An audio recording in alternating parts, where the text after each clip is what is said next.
It's big dog season, and you can't stay still because you want it. Talk that talk, George. You still scraping your plate because you're hungry. Talk that talk.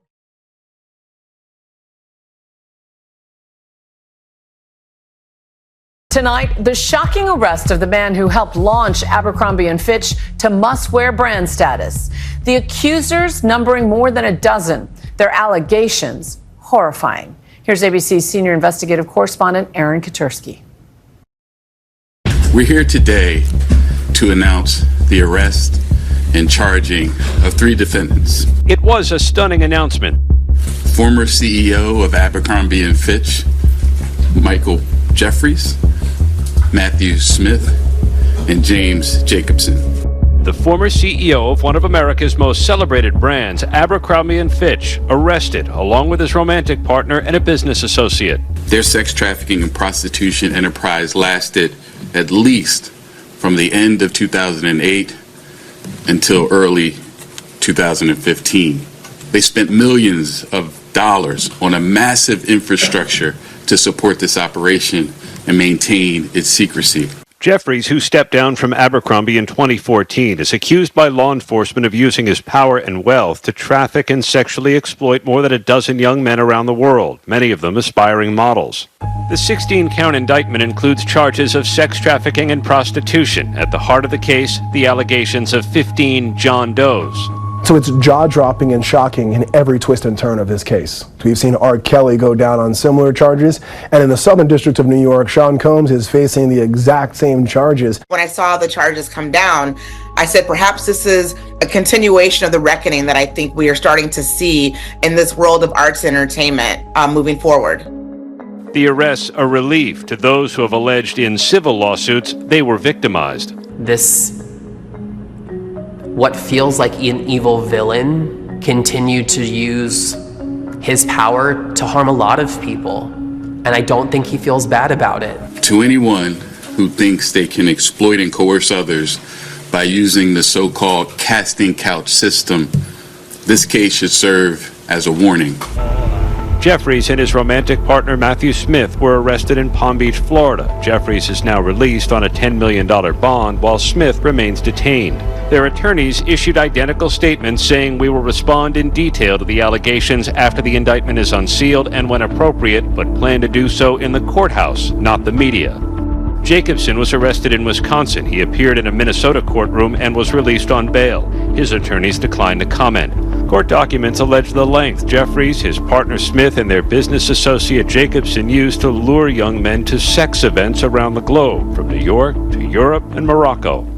This indictment is that these 3 men would use the allure of a modeling career or being associated with Abercrombie & Fitch to seduce and also allegedly rape many of these men. Prosecutors said the itineraries for some of the events made no mention of sex and instead resembled those often sent to models for photo shoots. Jacobson allegedly acted as a recruiter for Jeffries and Smith. Jacobson engaged in, quote, tryouts with men across the world where he would typically pay them to engage in sex acts with him.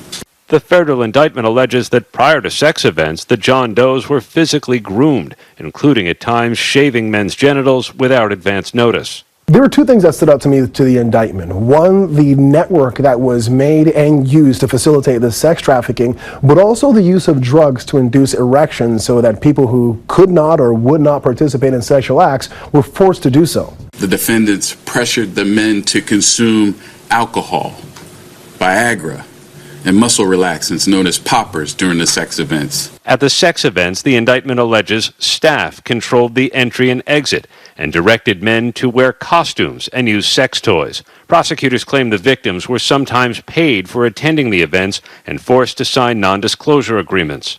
It's a staggering fall for the once highly successful CEO of Abercrombie & Fitch. Mike Jeffries expanded Abercrombie & Fitch from a small apparel store in the United States to a massive enterprise throughout the world. Jeffries helped turn the brand into a cultural phenomenon. In the mid to late 90s specifically, Abercrombie & Fitch was everywhere. It was very much giving coastal prep boy energy, very preppy, very country clubby, very much the moment. Popular among teens, Abercrombie's marketing campaigns in commercials like these, selling sexy images of shirtless men and barely dressed women. Going viral before the word viral was part of the lexicon, and sparking controversy too. The boundaries were absolutely pushed about what was socially acceptable at that time to get this attention. So what you saw in these advertisements a lot of times were a lack of clothing. It's a clothing brand, but you didn't see a lot of clothing. The Abercrombie look immortalized in songs like LFO's 1999 hit Summer Girls. I like girls that wear Abercrombie and Fitch. Everyone wanted to look like a model at Abercrombie. It was influential in our music, to the way that people dressed and the way that people acted. Some of the models became Hollywood heavyweights: Channing Tatum, Ashton Kutcher, Jennifer Lawrence, Olivia Wilde, and Heidi Klum. For an aspiring model to land an ad with Abercrombie and Fitch, I mean, that's kind of the penultimate, especially if you're a young male model. The opportunities aren't as vast for you as they are for your female counterparts. But the company's sales began to sputter in 2011. Jeffries stepped down in 2014. The brand has also come under scrutiny in the last decade. In a Netflix documentary, White Hot, The Rise and Fall of Abercrombie & Fitch, former models spoke out. Abercrombie said it wasn't that we were being racially discriminated against, it was that we weren't good looking enough. In today's criminal indictment, Abercrombie & Fitch is not accused of wrongdoing, but prosecutors allege Jeffries used the potential of an opportunity with Abercrombie to lure young men. When ABC News reached out to the company, it declined to comment. In 2023, the BBC aired a documentary featuring several former models accusing Jeffries of sexually exploiting them. What happened to me changed my life, and not for the better.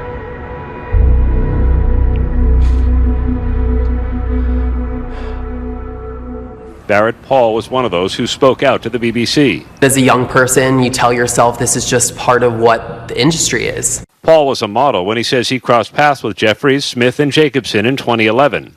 Being able to get into a meeting with the CEO meant you had a very good chance of becoming one of the models, and you know, this was the draw. This is why I was an easy person to prey upon. He claims he was invited to attend an event at Jeffries' estate in the Hamptons. Paul thought it was a chance to audition to be an Abercrombie model. You know, I was told that there could be some things that were not your normal interview.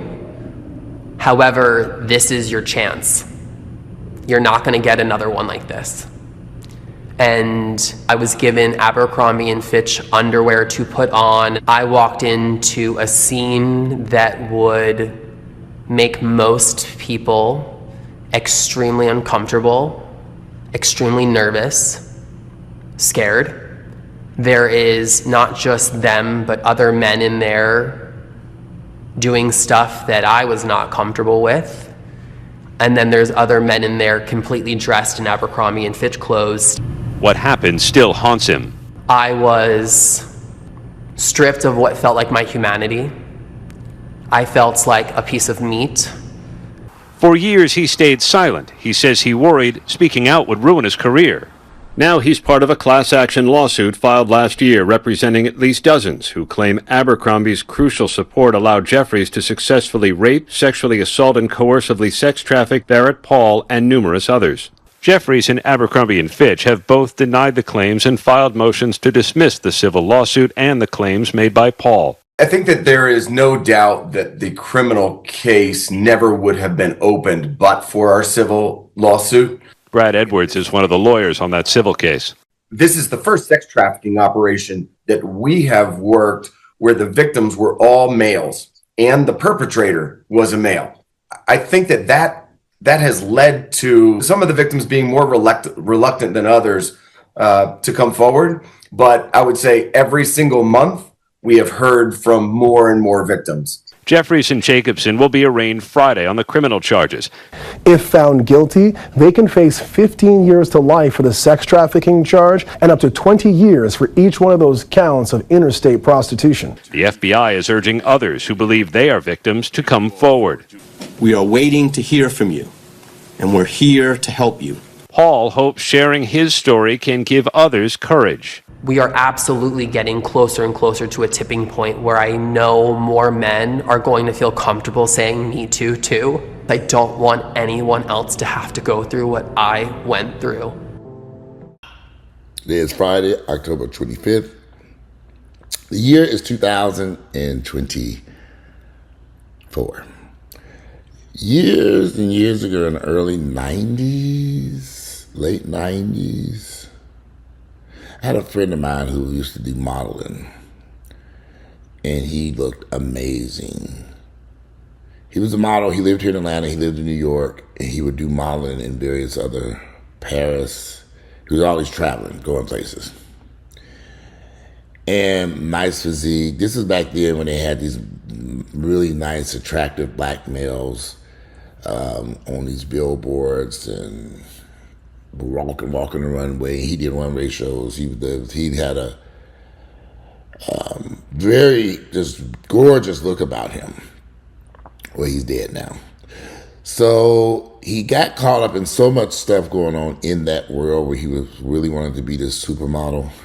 And particularly New York was a horrible place for drugs and sex. And I remember him telling me stories about what he had to go through or what he was going through at that time. And he was just so determined that he wanted to be this well-known model. And it was just a lot of crazy stuff. That's why when I saw this stuff about Abercrombie Fitch, and I remember, I can't think of that boy's name, but I had some friends who went to visit him in New York, and they were like, Walter, you just don't know what's going on up there in New York. And they went to photo shoots for him, and the drugs, and it was just a lot of stuff going on that eventually led to his demise, to his death. But he was determined that he was going to become this model, and he traveled the world. He was in a lot of magazines. He was in a lot of stuff. But unfortunately, pretty much he lost his life pursuing a career that just was filled with a lot of unscrupulous people. So when I saw the CEO of Abercrombie Fitch being arrested, I'm not surprised.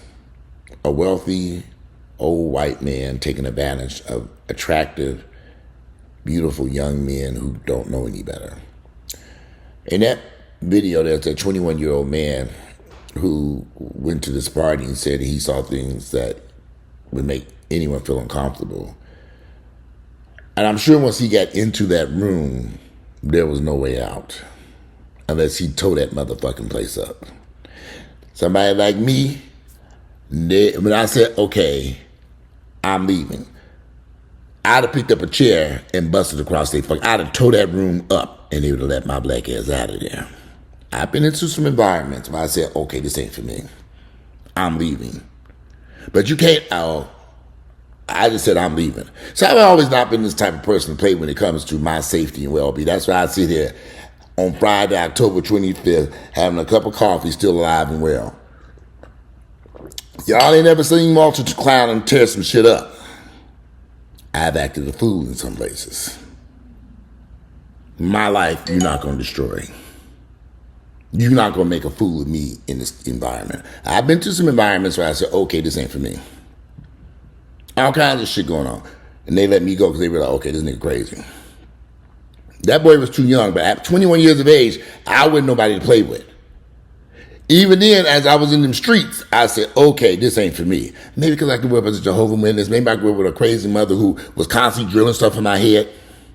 So when I did get in them streets, I was well ready to what was going on. I knew not to accept no drinks from nobody. There's a lot of stuff I kind of learned as a kid, growing up in Gary, Indiana, with a mother and a father telling me things that you don't trust people when it comes to drugs. And we did a story about they put something about you spiking drinks and all this stuff. So I was the type of person who was just naive at 21 years of age when it came to clubbing, partying, then going places and doing things. So that's why I never really got caught up in those type of bad environments. And I'm HIV negative now. Because I wasn't going to allow some man or some person or some people to destroy my health. in my mental. That boy went through a lot at 21 years of age. That guy who's the CEO of Abercrombie, that man 80 years of age. So that means that he, for the past 50 years, this man has been doing some heinous shit to people. Taking advantage of young people. So I'm not surprised that he was arrested. I've read some things about the case against him. There's quite a bit of shit going on. You got all that money. You got all this wealth. I said this about P. Diddy too and all these other people. All this money and all this wealth, and you cater to the most carnal fetishes. I mean, I just can imagine having that amazing opportunity and you throw it away on. It just makes you wonder about people and how horrible people can be. That's why I stick to myself over here, team of one. I mean, I don't have a whole entourage of people. I ain't running no audition trying to get on this TV show and we gonna do reality. No, we ain't. Me doing that. Don't call me. People text me, call. We want you to be part of this, and we want you to do this, and would you do this, and would you do that? No, we not. No, I'm not doing that. On the side note, these people call me and texting me about some damn Tyler Perry bullshit. I don't get time. I don't care about Tyler Perry no more. I moved on from that mess. I don't care.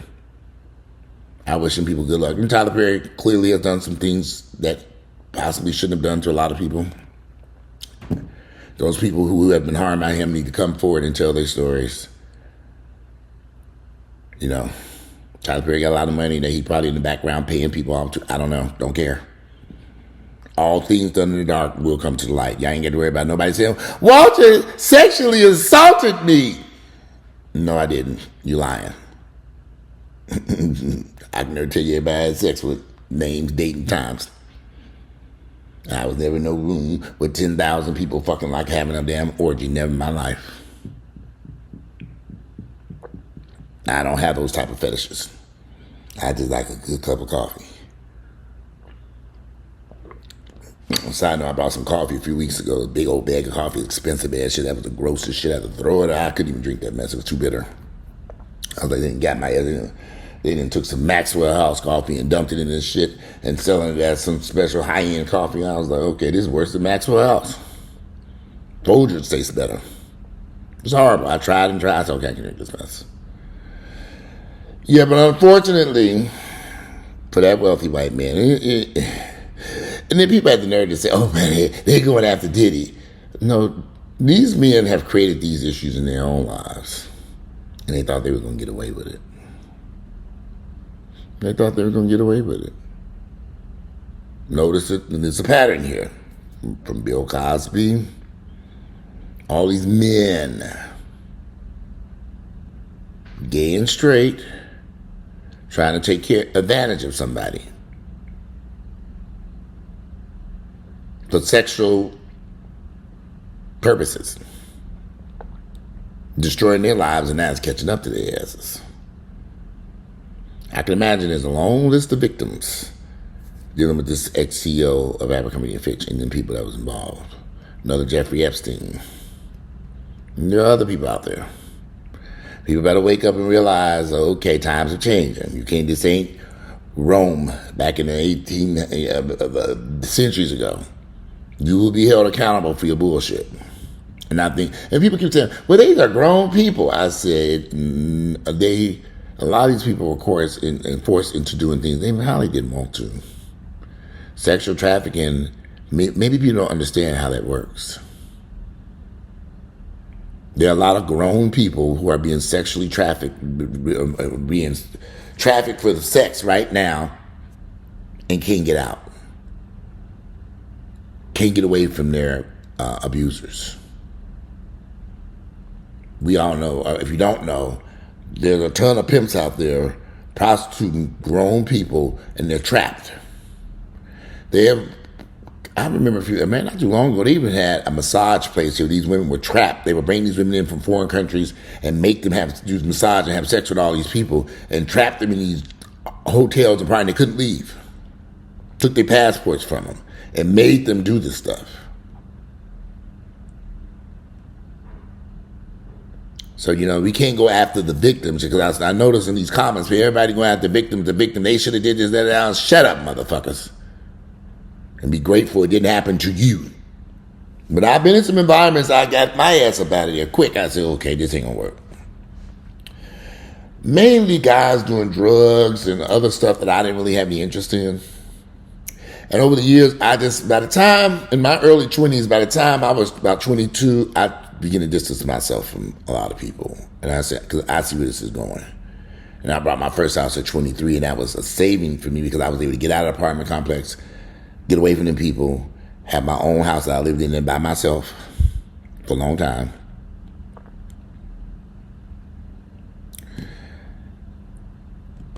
It's just, and we also have to keep in mind, there are family members out here. There are people whose family members have trafficked them for sex. Parents who have trafficked their own children, sold their kids into prostitution. And there's a whole lot of crazy people out here doing a bunch of crazy shit. And they catching them. I think it's great. No one should have to be lied to. We're going to get you this modeling career and blah, blah, blah. We just need you to show up at this house in the Hamptons. A lot of shit going on in the Hamptons. A lot of shit going on. And then about multi-million-dollar, billion-dollar houses out there.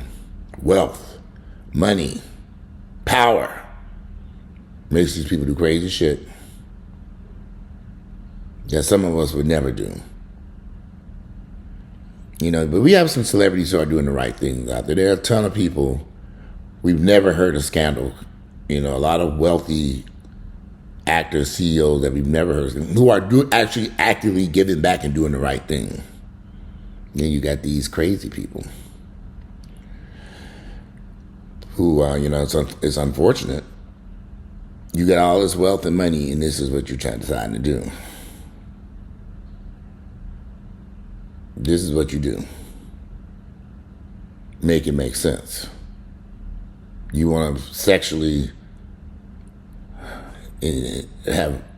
force people into having orgies and sexual encounters, force them into it. I mean, throw them in a room and say, okay, now take your underwear. And some people probably don't have no idea what's going on until they get there. I got a plumber coming over here. I got a problem going on. I got to be waiting on his ass to get over here. So I'm monitoring his phone. A little minor problem, but he needs to come and fix it. I notice with these houses, as soon as you see something going on, you better fix it because it get worse. They come fix this shit. He come fix it. You got to maintain your homes. Yeah, but these individuals who have chosen to take advantage of these people, I think that they're being dealt with. And again, I was disappointed in a lot of comments I saw in some of these videos about this situation. But people don't understand the victims. And this is I think a lot of us just live in denial. I was watching a video about this guy, and he was talking about his experience in prison and what was going on in there. And I've also did videos about that. And I was reading all these comments, oh, this isn't true, and this isn't that. And I'm thinking, okay, y'all that stupid. Y'all that naive. I know what's going on behind them bars. That's why I don't want to go there. People committing all these crimes and going to prison going to find out the hard way. They're going to have to toot that ass up. Or they going to die in there. A lot of these street guys out here that's running around with guns and shooting all that shit going to be in for a deadly surprise when they get in that shower and them niggas rape their ass. Sexual assault is real in prison.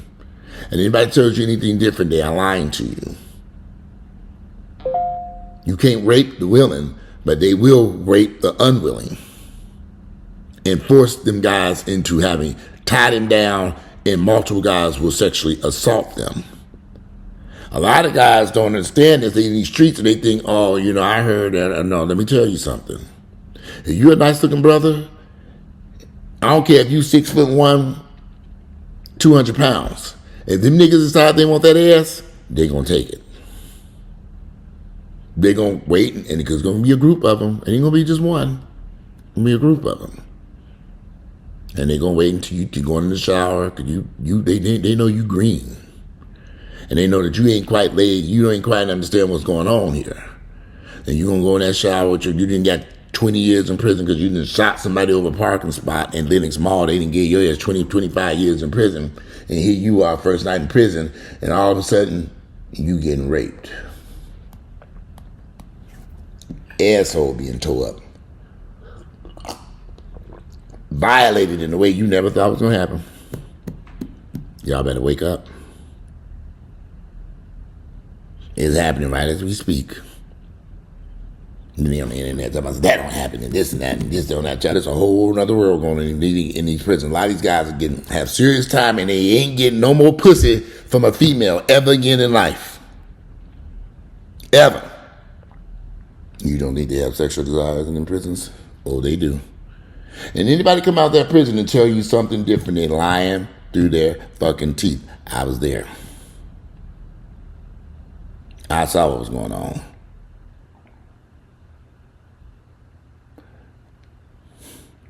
I don't know why people are out here doing all this heinous crimes and stupid shit. They're stupid. They must think they're going to some type of, y'all think prison is some type of country club or something? I don't get it. I wouldn't harm a fly. I drive so carefully down these streets of Atlanta. Yeah, I was driving yesterday and these people ran out in front of my car. I had the green light. I'm trying to get to the intersection. They just walking. Looked at me and just kept on walking. I'm driving 30. I had to slam on the brakes. God forbid I hit them niggas. But then they got an 18 mile per hour bump on their ass. You gonna walk in front of a car that has the green light? We that stupid? And I slammed the brake and I just looked at niggas. I was gonna honk the horn at them, and I just said, for what? These are some ignorant niggas. They don't realize they could have almost just got squashed. And I'd have been over there, officer, I didn't see them niggas walking across and I had the green light. I'm gonna have to get a camera on my car. They have these new cameras that record everything. I'm gonna have to invest in money in that. Them niggas literally jumped in front of my car out of nowhere. And I almost ran their fucking asses over. Ignorant ass niggas. You see a car, and they see the car coming. They see the light. They see it's green, and I'm trying to get to the intersection. I just sat there, I'm thinking these are some ignorant ass niggas. I almost lost their life. I'm in this big ass truck, I'd have ran their asses over. Just ignorant. But anyway, good thing that BMW had good brakes, and I was able to stop that car in time. I have no desire to go to jail for running over heathens who dumb enough to walk in front of a 5,000-pound SUV. They think can stop on a dime because they ain't got nothing in it. It's just ignorance. But anyway, these people, we live in a world, y'all need to be very, very, very, very careful when meeting people, when doing stuff, going to business meetings and various stuff, because these, especially if you are young, if somebody says, meet me at a house, hotel, motel, Holiday Inn, something not right. Photo shoots, do you have an agent? Your agent's supposed to give you direction. You know, the world is so wicked out there. There's so many crazy people out there. And they don't care about your health and well-being. So many people walking around here sick as a dog today because they met somebody and they were involved in something and forced to do something with people they didn't want to do nothing with, and they are paying for it with their health in a bad position. Y'all know there are some various things going out there, some stuff you can never get rid of. And you want to be... I've never understood this whole modeling thing, and it just was never something I was ever interested in. the whole entertainment world just never really set well with me unless you can control your own destiny. Meaning, I always tell people, create your own films, create your own TV shows. The equipment is cheap these damn days. Why are you begging somebody to be on their shit? Create your own stuff. One thing I will say about Tyler Perry, at least he did create his own bullshit. Yeah, his own stuff. He wasn't running around begging. He created his own stuff from scratch. Made it himself. Instead of going around begging somebody. I suspect we probably will begin hearing other things about Tyler Perry. I hope not, but I'm hearing little whispers. But I mean, he's no different than anybody else. So you know that them fake Christian bullshit. Y'all know how that shit goes. We all know that mess. But anyway, let me get ready for this plumber because he should be arrived any second now. And you know y'all's thoughts and opinions about this whole thing with the Abercrombie and Fitch CEO and their arrest and, you know. Anyway, today is Friday, October 25th, the year 2024. I'm out and enjoy this gorgeous Friday.